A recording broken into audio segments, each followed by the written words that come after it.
towards the end of the 19th century, another country was beginning to be in ascendancy militarily, economically, and certainly culturally, and especially in music composition, and that was Russia. And in fact, I'm not making this stuff up about kind of, this nationalistic tendency. There were a group of 5 Russian composers that actually called themselves explicitly the Russian Five. And they were Cesar Cui, Modest Mussorgsky, Emily Balakirev, Nikolai Rimsky-Korsakov, and Alexander Borodin. We're going to talk about 2 of those composers, Mussorgsky and Rimsky-Korsakov, although all 5 of them wrote wonderful music. Rimsky-Korsakov was kind of the ringleader. He was is it the Moscow Conservatory? He was teaching at some conservatory, and he became very well known for his treatises and expertise on orchestration, or how you deploy the instruments of a symphony to create your music. In fact, his book on orchestration was still used up until quite recently. Actually, people still use it today, reading what he had to say about how you pit trumpets against violins and, woodwinds against percussion. And his music was very, very flamboyant with lots of percussion. Again, that kind of going after that exotic flair. And they were also in opposition to probably Russia's most famous composer of that era, Peter Tchaikovsky. We'll talk about him in a second. But anyhow, let's talk about, first of all, Rimsky-Korsakov. He was born in a small town east of St. Petersburg. Let me write him down, okay. Nikolai Rimsky-Korsakov. Okay, and he lived from 1844 to 1908. Had a pretty good life. And he studied composition, but he also, all these guys, they seem to also have careers in the military. That's probably how they paid their bills. Came from a very aristocratic family. That was also expected, that if you're a Russian aristocrat, you're probably involved in the military too. And just wrote some marvelous pieces of music. I'm going to play you one of my favorites. This is a piece he wrote called Scheherazade. And again, this is in quest of the exotic. It's based on the 1001 Night, the tales of Aladdin, and the stories that Scheherazade told to keep from getting killed. And I'm going to play the beginning of this. And this is Aladdin on the sea. And you'll hear his depiction of the sea with the swells of the strings. Again, this is that what I was talking about earlier, program music. This is music that actually is explicitly set to kind of depict or represent something. So here is the beginning of Scheherazade.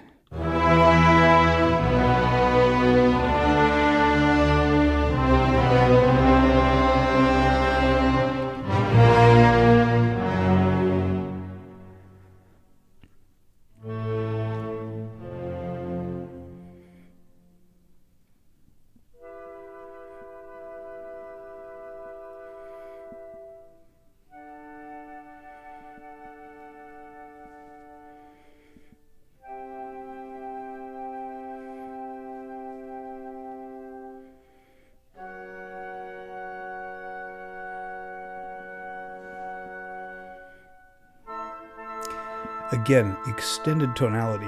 He's drawing on different musical traditions for some of his modulations. And then this solo violin part, that's the voice of Scheherazade as she tells these stories to the Sultan.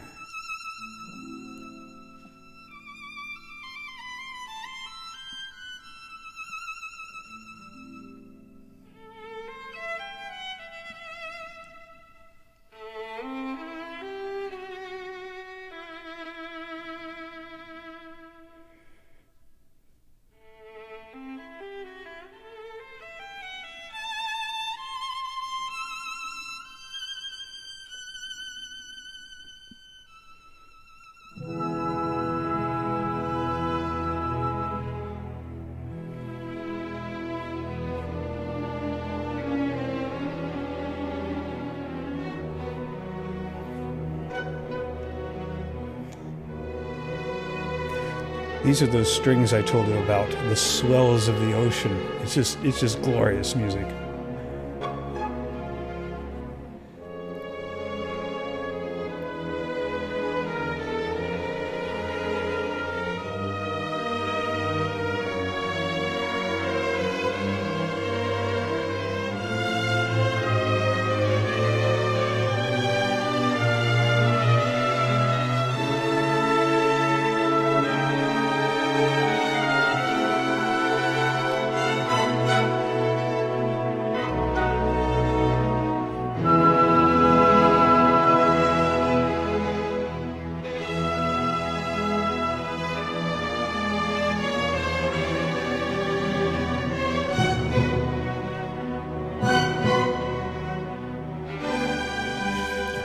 Even the way he's like having the violins go like that, it's like he's dragging this music out of the primordial whatever. It's just great music. Listen to this stuff. I love this music. For a long time, I wished I'd been born Russian so I could be like these guys. But anyhow, so that's Rimsky-Korsakov. Again, go on the website. There's other examples of his music. It's just beautiful stuff. But I want to talk about Modest Mussorgsky a little bit. Okay, Modest MUSS. Again, these spellings are from the Cyrillic, so you'll see his name spelled in different ways. But he lived from 1939 through 1839, excuse me. Yeah, 1839 through 1881. Notice he didn't live that long. We'll talk about that in a second. But he wrote some, just again, very passionate music. And this music does have a Russian quality to it, that drama, that bigness. You can hear, the soul of the Russian people, for lack of a better term. And this is a piece that he wrote called Night on Bald Mountain. And it's based on a Russian folk tale of the witches' Sabbath, just before All Saints' Day. And again, if you've ever seen Fantasia in Disney, you'll see a very strange version of this depicted with the demons coming out and all the people praying. But I'll play the beginning of this because it's pretty exciting music.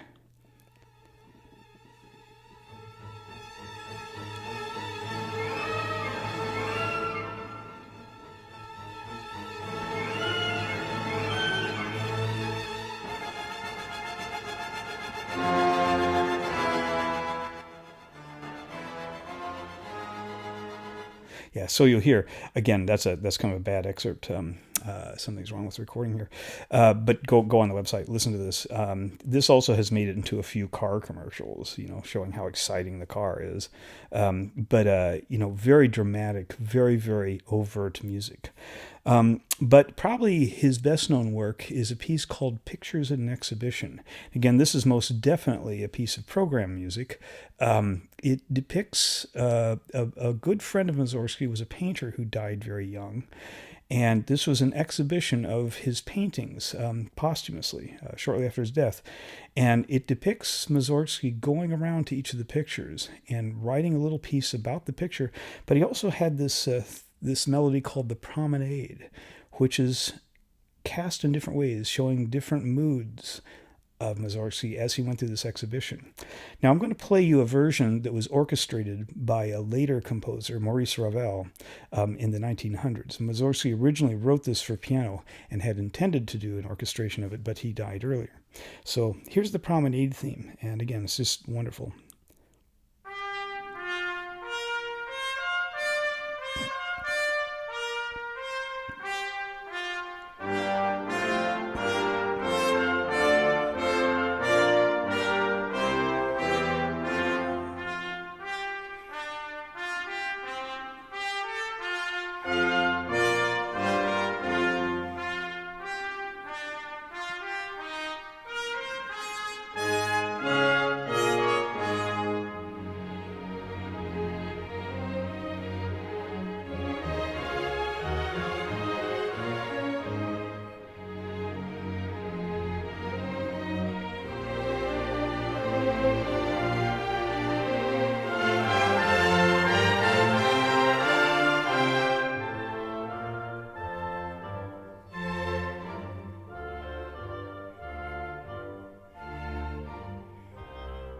Yeah, that's great.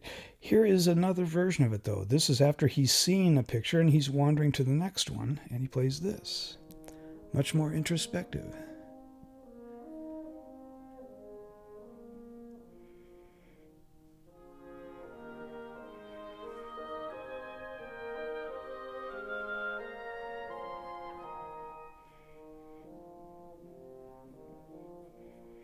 Just love the way he sets the melody in different contexts. Here's yet another.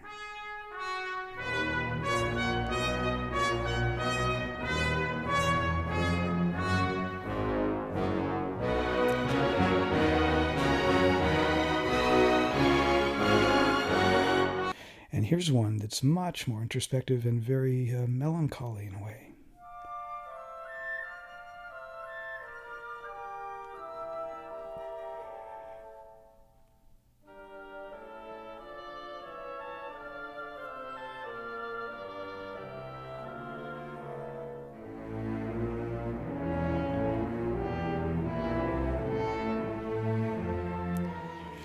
So he scattered these kind of promenade pieces throughout this, again, depiction of the pictures. And here's a few of those.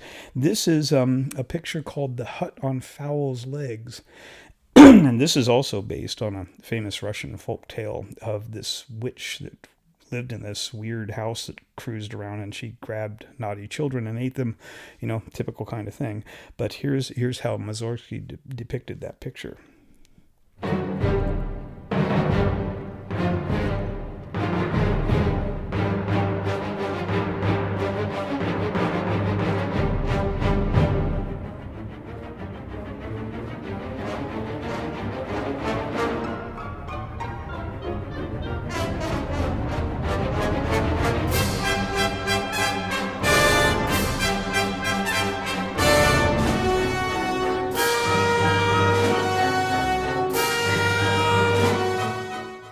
And here's another one, a bit more lighthearted, called The Ballet of the Chickens in Their Shells. Apparently the picture was of these chicks just getting hatched. And here's Mussorgsky's version of it.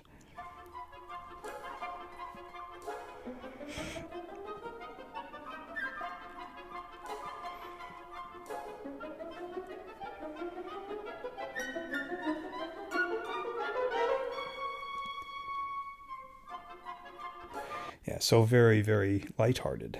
And the final picture, the ending piece in this suite of pieces, is called The Great Gate of Kiev. And I'm going to play a fair amount of this because this is just amazing music.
Yeah, that was one of those that I used to play at the end of the semester when finals were over. Yeah, it's just a wonderful piece. Okay. Now, I'm not going to say too much about Mussorgsky's life. It was unfortunate and sad. He also came from a very wealthy family, just south of St. Petersburg. All these guys kind of congregated in St. Petersburg because that's where the heart of Russian culture was back then. Came from a very wealthy family. Also did military service, but also developed a serious drinking habit. And he actually died from acute alcohol poisoning when he was about 40 years old or so. Really tragic because he was just a fabulous composer. Um, yeah, and there's more to him than that. I want to talk about it in our Zoom meeting that we have. Interesting, well, maybe not so interesting stuff, kind of not so good stuff. Anyhow, I want to talk about one more Russian composer in this segment, and that's Peter Ilyich Tchaikovsky. And he lived from 1840 to 1893. He was born in a small town in central Russia. He was a sort of a sickly child, a bit like Chopin in that respect.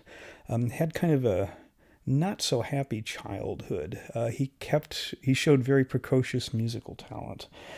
His father wanted to nip that in the bud, sent him to boarding school while he was away at boarding school. I think he was sent to boarding school when he was 7 years old.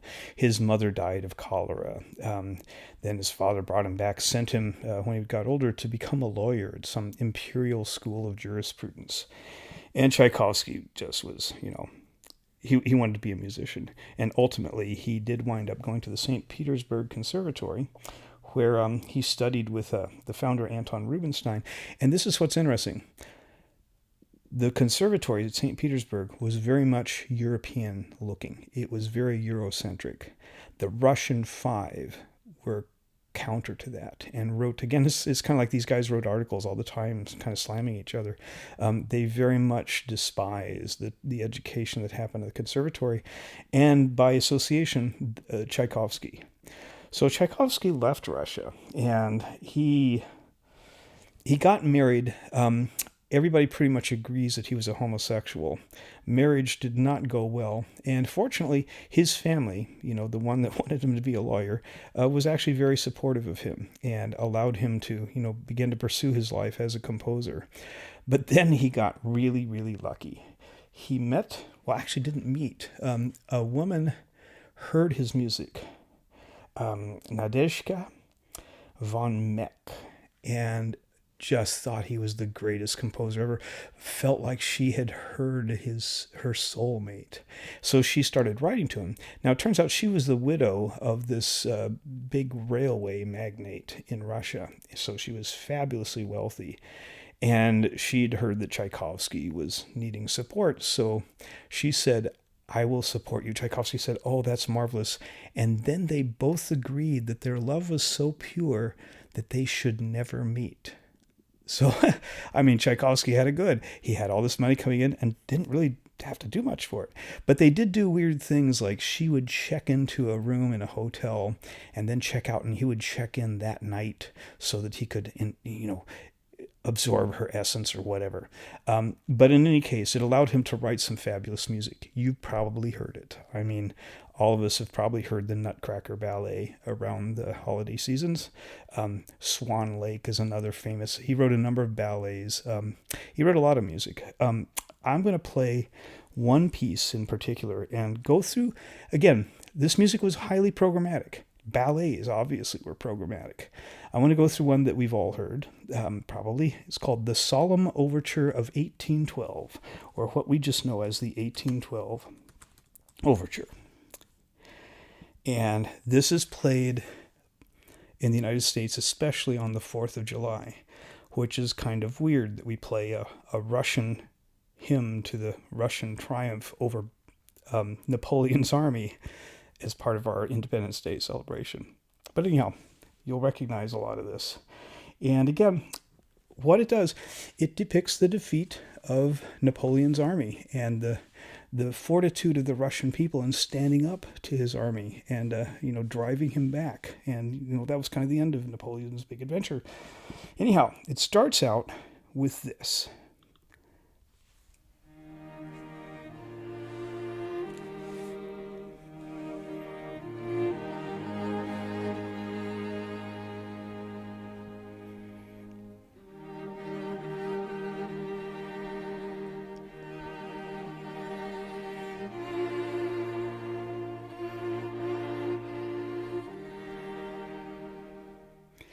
So this is actually, Tchaikovsky actually uses real music. Real music. He uses real pieces that had currency in the culture as part of his narrative for this. This is actually a Russian Orthodox hymn, the Troparion of the Holy Cross. Every Russian alive would know this music. So this is depicting the strength of the Russian people right at the outset. Okay, but as it goes along, you start hearing things begin to happen. And here we go.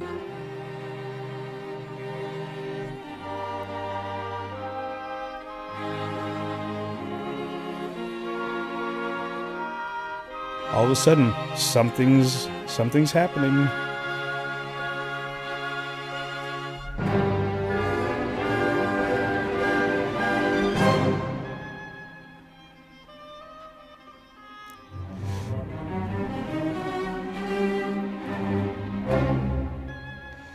So you can hear he's using tension. He's using minor keys to depict, strife is beginning to develop.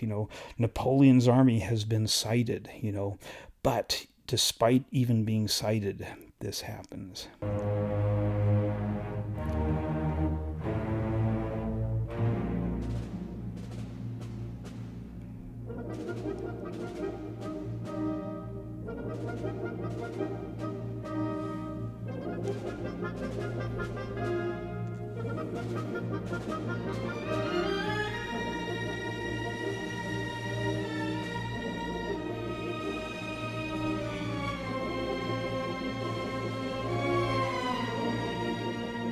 Yep, the Russians are rallying. That's God Save the Tsar.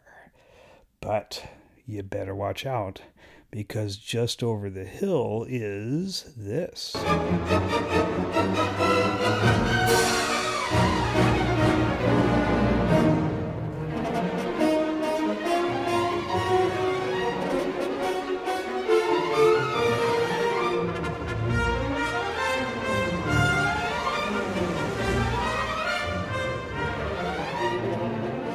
Yep, it's the Marseillaise, the French national anthem, because those Napoleon guys are there. They're coming in. All right, so what has to happen? Well, the Russians need to contemplate. The Tsar needs to appeal to his people to stay firm and stay strong.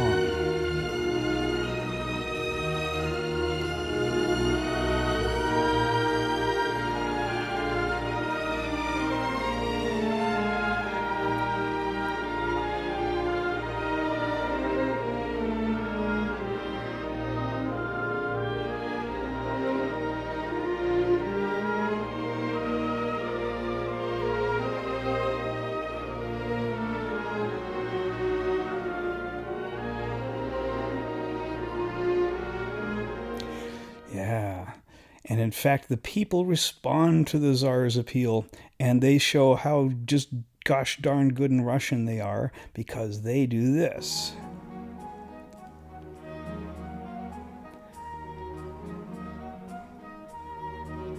They stage a Russian folk dance.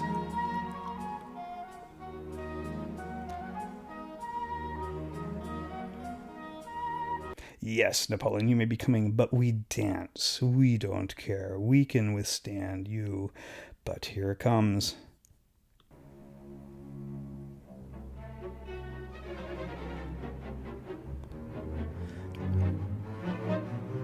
The battle is joined.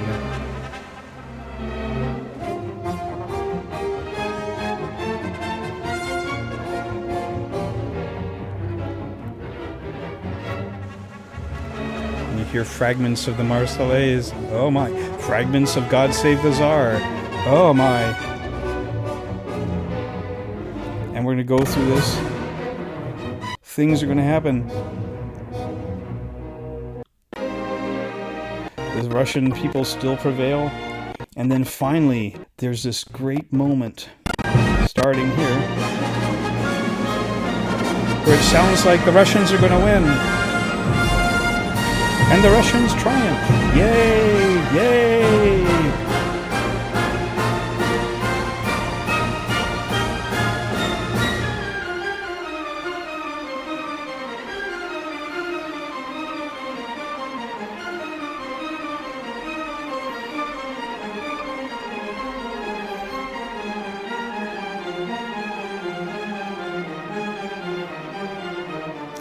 And you go into this huge long descent.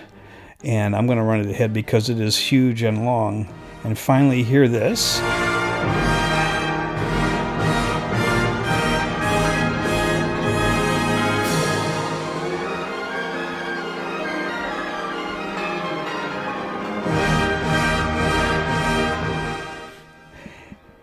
And you can hear God Save the Tsar. And you hear those bells in the background.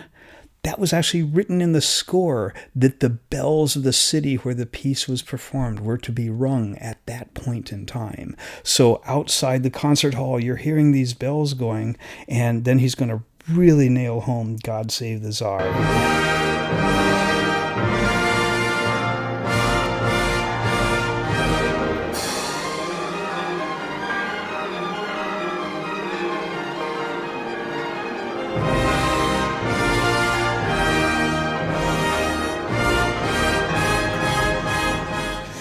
So they're celebrating. They've won. Everything is glorious. And in fact, it's so glorious that here's the last presentation of God Save the Tsar, and listen to what Tchaikovsky has coming in.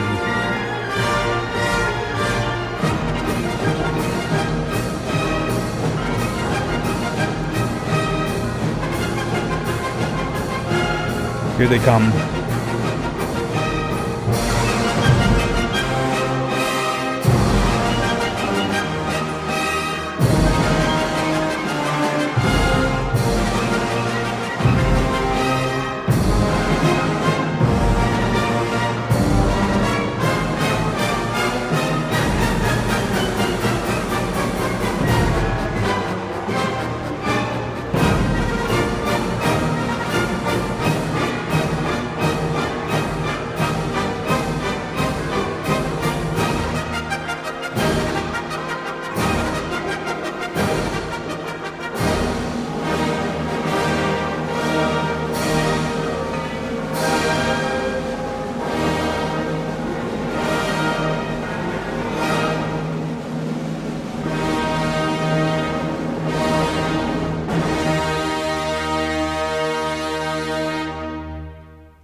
Now that's an ending.